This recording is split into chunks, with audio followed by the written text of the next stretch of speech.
जीवन बगिया ऐसी उलझी, फूल उगे कम, कांटे ज्यादा, सिमटा जीवन, डूबी सांसें, आना है तो अब भी आ जा।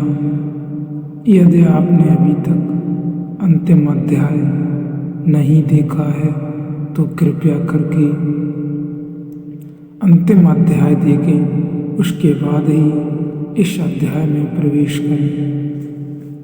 मैंने सुना है एक परिवार के सभी सदस्य फिल्मों में काम करते थे। एक बार परिवार का मुखिया अपने पारिवारिक डॉक्टर के पास आया और बोला, डॉक्टर साहब, मेरे बेटे को छूत की बीमारी है, स्कारलेट फीवर, और वह जानता है कि उसने घर की नौकरानी को चूमा है। आप घबराइए मत। नहीं, डॉक्टर साहब ने सलाह दी, जवानी में खून जोश मारता ही है। आप समझे नहीं, डॉक्टर वह आदमी बोला और थोड़ा बेचैन होकर। सच बात यह है कि उसके बाद मैं भी उस लड़की को चूम चुका हूँ। तब तो मामला कुछ गड़बड़ है, नजर आता है। डॉक्टर ने स्वीकार किया। अभी क्या गड़बड़ है डॉक्टर साहब? उसके बाद मैं अपनी पत्नी को भी 2 बार चूम चुका हूँ। इतना सुनते ही डॉक्टर अपनी कुर्सी से उछलकर चिल्लाया, तब तो मारे गए। तब तो वह बाहियत बीमारी मुझे भी लग चुकी होगी। वे उनकी पत्नी को चूम चुके हैं। ऐसी बीमारी फैलती चली जाती है। अहंकार छूत की बीमारी है। जब बच्चा पैदा होता है तो कोई अहंकार नहीं होता, बिल्कुल निरअहकार निर्दोष होता है। खुली किताब होता है, कुछ भी लिखावट नहीं होती, खाली किताब होता है। फिर धीरे धीरे अक्षर लिखे जाते हैं, फिर धीरे धीरे अहंकार निर्मित किया जाता है। माँ बाप, परिवार, समाज, स्कूल, विश्वविद्यालय फिर उसके अहंकार को मजबूत करते चले जाते हैं।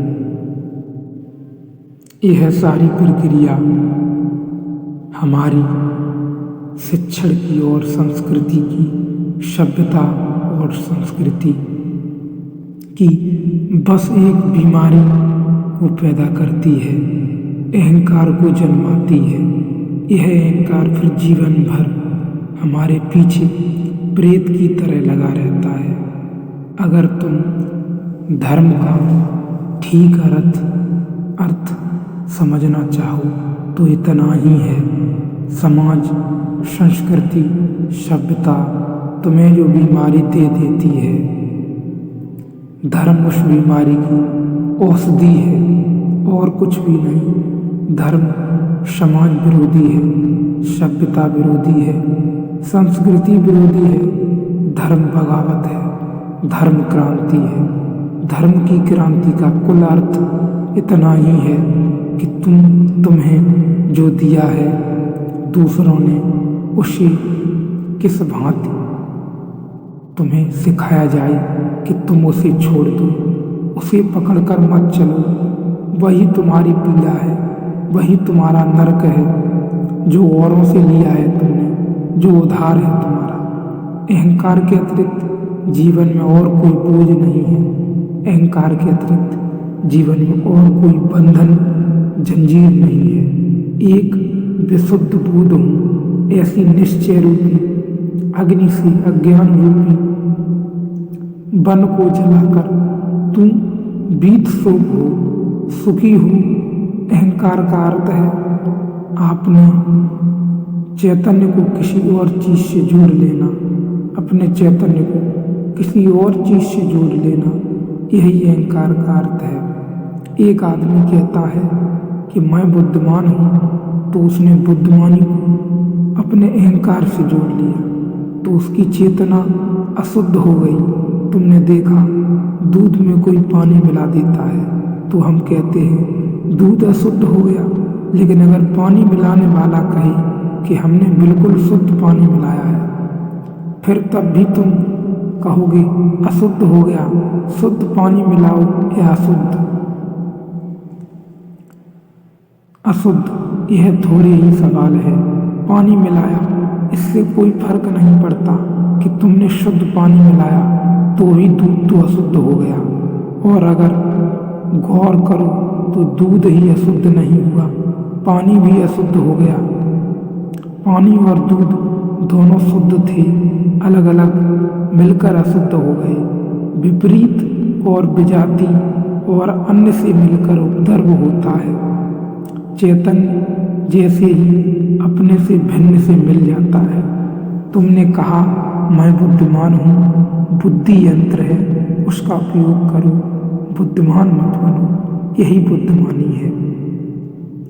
बुद्धिमान मत बनो। दूध पानी से मिल जाए और मैं बुद्धिमान हूँ, फिर तुम्हारी बुद्धि कितनी ही शुद्ध हो, इससे कोई फर्क नहीं पड़ता। तुमने कहा मैं चरित्रवान हूँ, दूध पानी से मिल गया। अब तुम्हारा चरित्र कितना ही शुद्ध हो, इससे कुछ फर्क नहीं पड़ता। दुष्टवृत्ति और सच्चरित्र दोनों अहंकार के होते हैं, यह ध्यान देने वाली बात है। दुष्चरित्र और सच्चरित्र दोनों अहंकार के होते हैं, यह बात समझ लेने लायक है। जियो आनंद में, बह जाओ प्रेम की धारा के साथ। सत्य के साथ कोई समझौता नहीं। सत्य सार्थक है, सत्य सार्थक है। बह जाने दो चीजों को, टूट जाने दो, छूट जाने दो, सत्य सार्थक है। जो है, जो भी है वो बच ही जाएगा। वह न तो किसी के साथ एक हो सकेगा, न तो टूट सकेगा।